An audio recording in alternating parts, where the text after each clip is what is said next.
Hear that? That's a credit card. Yeah, that's right. So the Apple Card is a great tool to budget your expenses. Once you start budgeting, you could change what you're spending. It sounds simple, but no one does. Once you start seeing what you're spending, whole different game. I see my monthly spending for February. If you look at the weekly, I was like, holy smokes, I gotta start dropping this down. So each week you could see my spending got better and better. The amounts went down, down, down, down. Basement. And obviously, we're paying this off every month. We're gonna use it the same as we would a debit card or cash.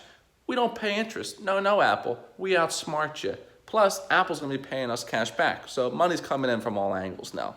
Then it's all simple. You know what you're supposed to spend, you know where your budgets are. You can start using that extra money that you're not spending now and put it in a savings account, into stocks, into something where your money grows or works for you. That's it. That's the formula.